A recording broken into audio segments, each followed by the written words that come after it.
Nasabugan ng paputok ang 4 na lalaki sa Dagupan, Pangasinan matapos mag-inuman sa isang ginagawang bahay nitong Pasko. Nabisto namang pagawaan pala ng iligal na paputok ang lugar.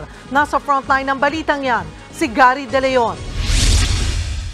Lapnos ang balat at sunog ang mukha ng 4 na biktimang ito matapos masabugan ng mga paputok sa isang ginagawang bahay sa Barangay Maluid, Dagupan City, Pangasinan. 2 sa kanila ang nasa kritikal na lagay. Sa pinangyarihan ng insidente, basag-basag ang mga hollow blocks. Ayon sa investigasyon, nitong Pasko kagabi, nagiinuman ng 4 sa ginagawang bahay na may bigla raw magsindi ng sigarilyo.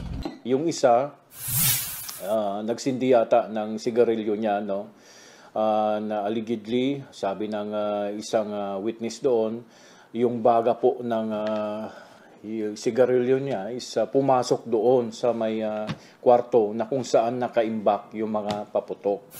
Sa lakas ng impact, nagkabasag-basag din ang bintana at dingding ng mga kapitbahay. Nasa 20 bahay ang kabuuang nadamay. Nagkalat pa sa sahig ang ilang appliances ng ilang kapitbahay. Ayon sa Dagupan Police, iligal na pagawaan ng paputok ang ginagawang bahay na sumabog. Nagkaroon tayo ng initial ocular inspection doon sa bahay. May mga nakita tayo na mga sangkap or mga materials sa paggawa ng mga paputok. Agad siniyasat ang ilang pang bahay sa lugar para masilip kung may iba pang nakaimbak na paputok o pulbura. Pero nahirapang kumuha ng impormasyon ng mga pulis sa pamilya at ilang residente. Kaya tingin nila, nagtatakipan ng mga magkakapitbahay sa iligal na paggawa ng paputok. 5 ang sinampahan ng reklamo ng PNP, kabilang ang 4 na biktima at kapatid ng ginagawang bahay na pumigil sa investigasyon.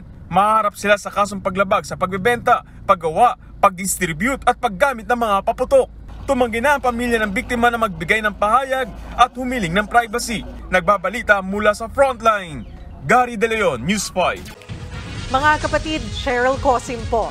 Iba na ang may alam at may pakialam sa panahon ngayon. Para sa tuloy-tuloy na balitaan sa Frontline, mag-follow at mag-subscribe sa social media pages ng News 5.